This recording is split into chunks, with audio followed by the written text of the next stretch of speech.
Tatanggol ko hanggang sa huli ang aking sarili para patunayan na walang batayan ang mga paratang sa akin.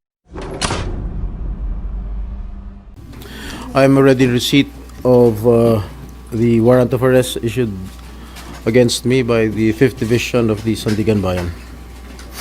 Nais ko lang pong bigyan din ang mga bagay na ito. I will remain firmly with the majority bloc under the leadership of Senate President Alan Peter Cayetano. Hindi ako matitinag sa anumang panggigipit, pananakot, political maneuvering para talikuran ang aking paninindigan. I will not yield to threats. I will not be intimidated.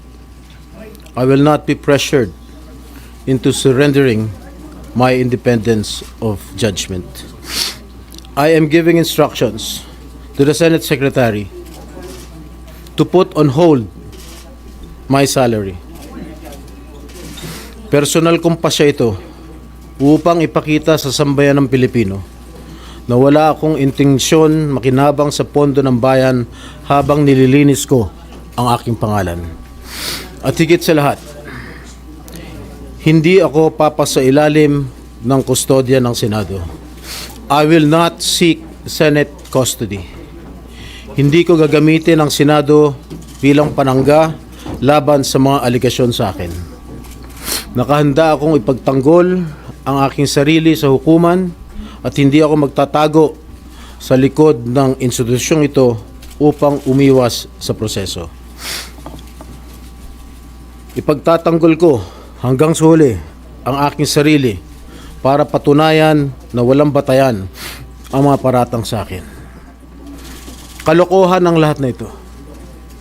Mismo ang Senate Legislative Budget Research and Monitoring Office or LBRMO ang nagsabi sa Ombudsman na wala silang anumang dokumento o record na nagpapakita na ako ay nagpasok ng anuman insertion sa 2025 national budget.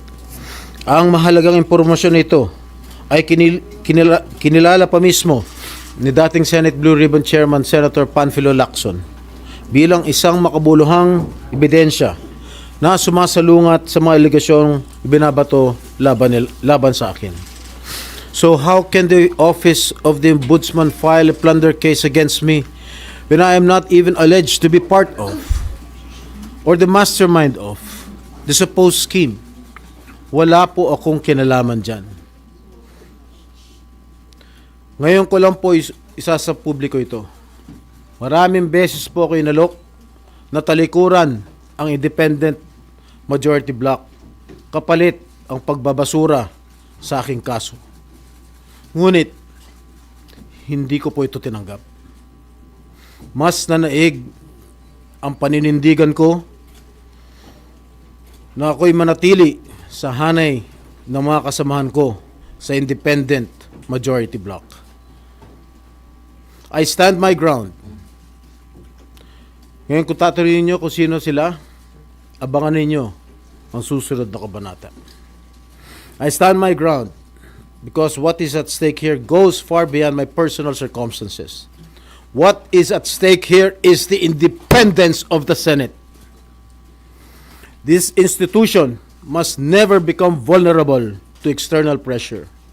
It must remain free from political coercion, free from undue influence, and free from any scheme designed to weaken its constitutional role as a co-equal and independent branch of government.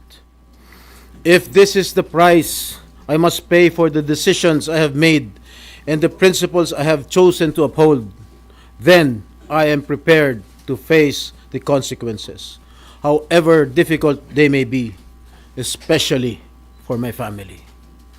I will not be broken by accusations, nor will I yield to political pressure. I will meet these charges head on, defend my honor through due process, and place my faith in the truth. I will be proceeding now to the CIDG to voluntarily surrender myself. Maraming salamat po.